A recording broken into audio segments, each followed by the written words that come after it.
এই সম্মেলনের রাস্তায় নামছি এবার বিচার এবং সংস্কার নিয়ে।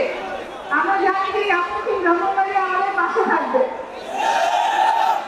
আপনাদের যিনি সন্তানরা একটু আগে খুবই আবেগের সাথে আপনাদের কথাগুলো বলছিলেন, আপনাদের এলাকার সমস্যাগুলো কথা বলছিলেন, আপনাদের স্বপ্নের কথা বলছিলেন, যাতে ব্রাহ্মণবাড়ি আর পিছিয়ে না থাকে সেজন্য তারা সারা জীবন লড়াই করবেন।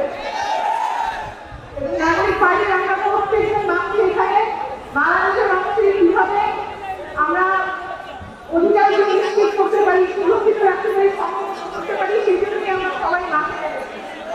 আপনারা অনেক দুর্বার আন্দোলন করে তুলেছিলেন গত বছর। এখানে যে ছেলেমেয়েরা বসে আছে আর এখানে আপনারা আছেন, আপনারা ভুলতে ভয় করেন নাই। ইতিহাস না, গত বছরের ইতিহাস ব্রাহ্মণবাড়িয়া কখনো আপোষ করে না, ব্রাহ্মণবাড়িয়া এইভাবে আপোষ করবে না। যে গুম খুন বিগত সরকারের আমলে হয়েছে, গত বছর হয়েছে, সেগুলো বিচার করে বিচার হতেই হবে এবং সেই বিচার হওয়ার আগ পর্যন্ত ব্রাহ্মণবাড়িয়া আমাদের সাথে থাকবে। আমরা আর আগের বাংলাদেশে ফিরে যাব না, যেখানে দেশের নিরাপত্তা বাহিনী নিজের নাগরিককে গুম করতে পারে, খুন করতে পারে, সেই বাংলাদেশে আমরা যাব না।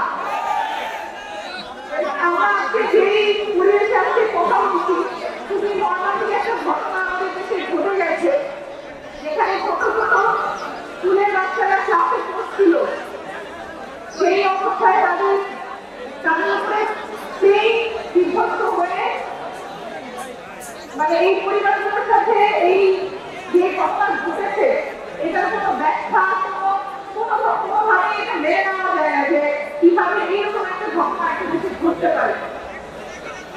এই ঘটনার আমরা সুস্থ বিচার চাই, নিরপেক্ষ তদন্ত চাই, যাতে যে দায়ী যে খুশি সবাই যাতে জবাবদিহিতার আওতায় আসে। এই বাংলাদেশে যাতে এই ঘটনা কখনো ঘটতে না পারে।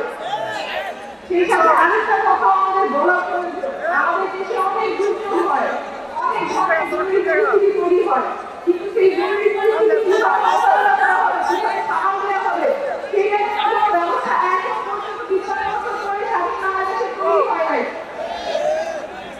একটা দুর্ঘটনা হলো, একটা রোড ট্রাফিক অ্যাক্সিডেন্ট হলো, সেটা থেকে কিভাবে যে ভুক্তভোগী যে ব্যক্তি তাকে কিভাবে হাসপাতালে নিরাপদে নিয়ে যাওয়া হবে, দ্রুততম সময়ে নিয়ে যাওয়া হবে, কোনো ভিড় ভাট্টা এড়িয়ে দ্রুততম সময়ে তার চিকিৎসা কিভাবে নিশ্চিত করা হবে, তার কোনো ব্যবস্থা বাংলাদেশে করা হয়নি।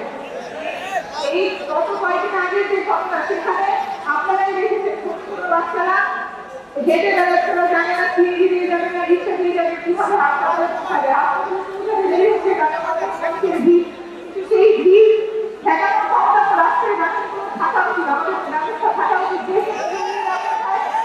কিভাবে একটা জায়গা